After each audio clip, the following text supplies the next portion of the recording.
Tres personas en la Biblia que nunca murieron. Número 1. Elías. Durante uno de los peores periodos de Israel, Dios llamó a Elías. En esa época, Israel tenía a uno de los peores reyes, y su nombre era Ahab. Elías fue uno de los más grandes profetas de Israel y era tisbita de Galaad, en la región de Transjordania. El libro de Reyes cubre más de su vida que la mayoría de los propios reyes, a pesar de no haber un libro escrito en su honor. Su encuentro con los profetas de Baal en el Monte Carmelo lo hizo muy famoso. El rey Ahab incorporó el idealismo en un sistema que debía ser conducido por la agenda de Dios, ya que los israelitas eran su pueblo.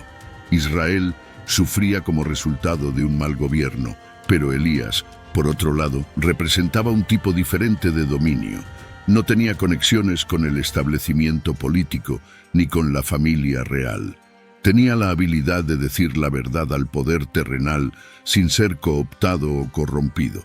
Elías era una persona valiente que hablaba la verdad, sin importar quién estuviera a cargo. Representaba un reino totalmente diferente con un objetivo muy diferente. Elías parecía haber alcanzado la cima de las aventuras de la vida, heroicamente casi inacreditable, pero aún así humilde de corazón.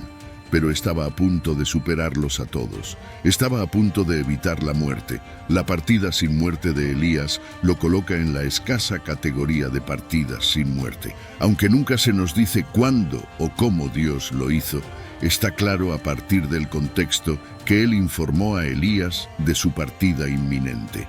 Dios reveló esto a los hijos de los profetas, así como a Eliseo, el amigo íntimo del viejo profeta y elegido sucesor divinamente, como veremos. 2 Reyes 2, versículos 1 a 12. Cuando el Señor estaba a punto de llevar a Elías a los cielos en un torbellino, Elías y Eliseo estaban de camino desde Gilgal. Hemos llegado al último día de Elías en la tierra, cuando será elevado en un torbellino. El hebreo aquí también se puede traducir como en una ráfaga, en un momento ventoso. En un movimiento amplio, Elías sería arrebatado, y en ese instante desaparecería de esta tierra a la presencia de Dios. Ahora, Dios no solo le dijo a Elías que esto sucedería y cómo sucedería, también le dijo dónde sucedería. Esto explica por qué vemos a Elías moviéndose rápidamente hacia el Jordán. Al leer la narrativa, imagina la escena desplegándose. 2 Reyes 2, versículos 2 a 6. Y Elías dijo a Eliseo: «Por favor, quédate aquí, porque el Señor me envió a Betel». Pero Eliseo respondió: «Por la vida del Señor y por tu propia vida, no te dejaré». Entonces bajaron a Betel. Ahora los hijos de los profetas que estaban en Betel salieron a Eliseo y le dijeron: «¿Sabes que el Señor llevará a tu maestro hoy?». Él respondió: «Sí, lo sé, guarda silencio al respecto». Elías le dijo: «Eliseo, por favor, quédate aquí, porque el Señor me envió a Jericó». Pero él dijo: «Por la vida del Señor y por tu propia vida, no te dejaré». Entonces fueron a Jericó. Los hijos de los profetas que estaban en Jericó se acercaron a Eliseo y le dijeron: «¿Sabes que el Señor llevará a tu maestro hoy?». Y él respondió: «Sí, lo sé, guarda silencio al respecto». Elías le dijo: «Por favor, quédate aquí, porque el Señor me envió al Jordán». Pero él dijo: «Por la vida del Señor y por tu propia vida, no te dejaré». Entonces los dos continuaron. Los hijos de los profetas hicieron la misma pregunta a Eliseo, tanto en Betel como en Jericó: «¿Sabes que el Señor quitará a tu maestro de sobre ti hoy?». Eliseo respondió de la misma manera ambas veces: «Sí, lo sé.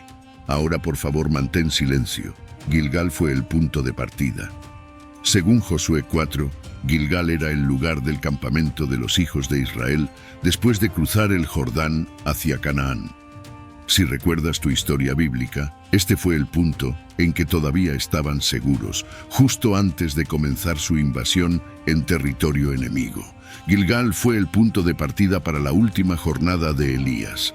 La siguiente parada de Elías fue Betel, un lugar de oración.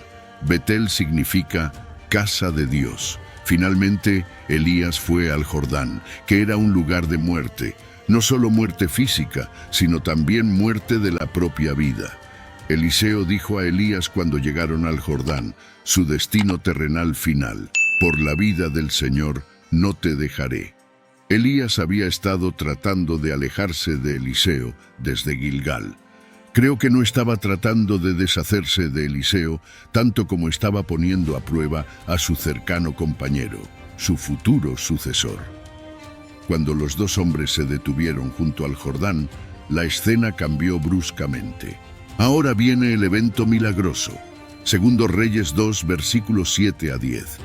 50 hombres de los hijos de los profetas también fueron y se colocaron frente a ellos para observar desde lejos, y los dos se quedaron junto al Jordán. Elías tomó su manto, lo enrolló y golpeó las aguas, que se separaron a un lado y al otro, de modo que los dos cruzaron en tierra seca. Y cuando cruzaron, Elías dijo a Eliseo: «Pide lo que desees que haga por ti antes de ser quitado de ti». Y Eliseo dijo: «Por favor, que haya sobre mí una porción doble de tu espíritu». Elías respondió: «Has pedido algo difícil. Sin embargo, si me ves cuando sea quitado de ti, así será para ti. Pero si no, no será así». Esto es similar al milagro que ocurrió siglos atrás, cuando Dios separó milagrosamente el Mar Rojo, permitiendo que Moisés y los hijos de Israel cruzaran en tierra seca. En este caso, las aguas del Jordán se dividieron, permitiendo que Elías y Eliseo cruzaran el río en tierra seca. Luego, Elías se volvió hacia su amigo y preguntó: «¿Qué puedo hacer por ti antes de irme, antes de que el Señor me saque de esta tierra?». Segundo Reyes 2, versículo 11. Continuando caminando y hablando, he aquí que un carro de fuego con caballos de fuego apareció repentinamente y separó a los dos, y Elías subió al cielo en un torbellino. Esto es fantástico. Estaban caminando juntos y hablando. Elías no estaba predicando ni profetizando en ese momento. Eran simplemente dos amigos íntimos caminando y conversando juntos. Debe haber sido un momento increíble. Segundo Reyes 2, versículos 12 a 15. Eliseo vio esto y exclamó: mi padre, el carro de Israel y sus jinetes», y no vio más a Elías. Entonces tomó sus propias ropas y las rasgó en dos pedazos en luto. Tomó el manto de Elías que cayó de él, regresó y se detuvo en la orilla del Jordán. Tomó el manto de Elías que cayó de él y golpeó las aguas, diciendo: «¿Dónde está el Señor, el Dios de Elías?». Y cuando también golpeó las aguas, se separaron a un lado y al otro, y Eliseo cruzó. Cuando los hijos de los profetas que estaban en Jericó, observando desde lejos, lo vieron, dijeron: «El espíritu de Elías reposa sobre Eliseo». Y fueron a su encuentro, se inclinaron hasta el suelo ante él, como señal de respeto. El contrato de no muerte de Elías entró en vigencia repentinamente. Nada de Dios muere cuando un hombre o una mujer de Dios muere. Tendemos a olvidar esto. Eliseo es un ejemplo primordial, y Dios siempre tiene un plan. Considéralo. Él ha tenido hombres y mujeres en todas las eras para continuar su obra a lo largo de los siglos. Dios nunca se ha sentido frustrado, preguntándose qué harían sus hijos ahora que Él se ha ido, ahora que ya no está con ellos. Nuestro Creador, Dios, es todopoderoso y nunca se queda sin recursos. Eliseo quedó sorprendido y atónito por un breve momento, pero eso no duró mucho. Se inclinó y tomó el manto del profeta, recordando las palabras de Elías. Cruzó nuevamente el Jordán, reclamando el poder que ahora era suyo, e inició su propio ministerio profético a partir de ese momento en adelante. El plan de Dios nunca falló. Sale Elías, entra Eliseo. Número 2. Enoc. La primera mención de Enoc está en Génesis capítulo 5. Había un Enoc que era hijo de Caín, y este no es el mismo Enoc. Génesis 5, versículo 21. Cuando Enoc cumplió 65 años, fue padre de Matusalén.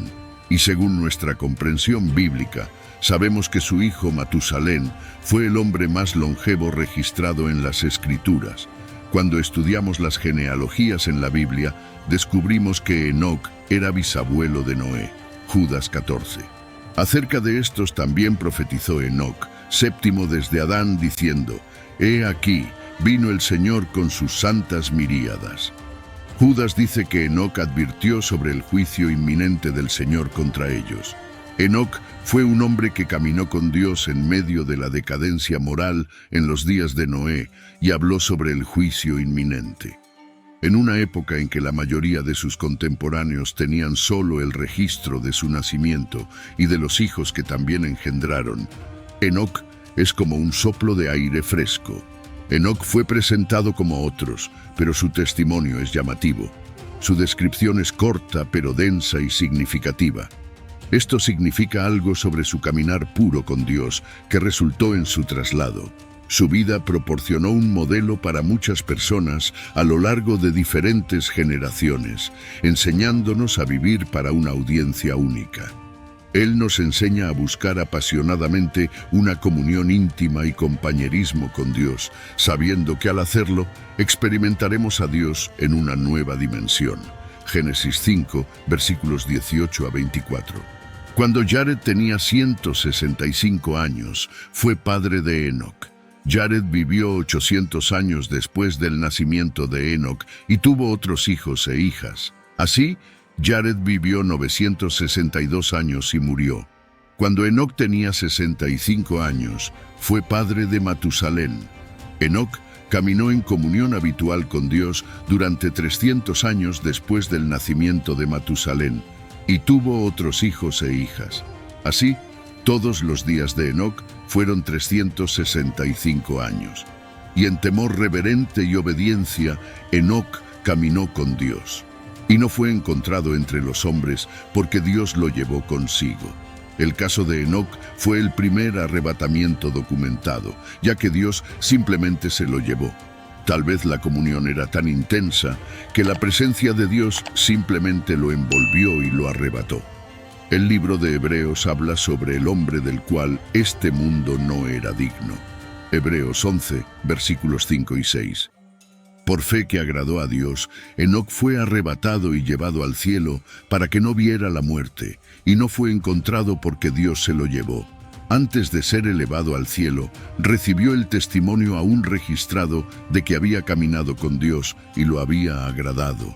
Pero sin fe es imposible caminar con Dios y agradarle, porque el que se acerca a Dios debe creer que Dios existe y que recompensa a aquellos que lo buscan sinceramente y con diligencia. Es un gran consuelo saber que Dios siempre se preparará de manera suficiente y abundante para los suyos y nos cuidará tiernamente hasta que florezcamos de manera milagrosa. Crónicas 16, versículo 9. Porque los ojos del Señor recorren toda la tierra para apoyar a aquellos cuyo corazón es completamente suyo. Actuaste tontamente en esto, por lo tanto, a partir de ahora tendrás guerras. Mientras el Padre derrama su bondad sobre nosotros para vernos crecer, lo que realmente quiere de nosotros es una respuesta honesta y desinteresada al amor que nos da. Pero un tiempo está llegando y ya está aquí cuando los verdaderos adoradores adorarán al Padre y al Espíritu de corazón y alma, y en verdad, porque el Padre busca a tales personas para ser sus adoradores. Dios es Espíritu, la fuente de vida aún invisible para la humanidad, y aquellos que lo adoran deben adorar en espíritu y verdad. Juan 4, versículos 23 y 24. Dios siempre está en busca de semillas fieles y leales que vivirán sus vidas completamente para Él. Estos son los recipientes a través de los cuales Él puede verdaderamente usar y manifestar su gloria. Enoc, según las Escrituras, no compartió el destino de Adán y el resto de sus descendientes. No murió. Enoc se usa como un ejemplo del arrebatamiento en el Nuevo Testamento. Un objetivo de la traducción de Enoc es enfatizar la verdad de las Escrituras, que hay una redención final para todos nosotros que ponemos nuestra fe en el Señor. Aunque la gran mayoría de los creyentes pasen por la muerte física, el ejemplo de Enoc da a los creyentes la esperanza de que al final triunfarán sobre la muerte. Número 3. Cristianos en los últimos tiempos. Ahora estamos entrando en la profecía registrada. Esta es una que aún está por cumplirse según está escrito.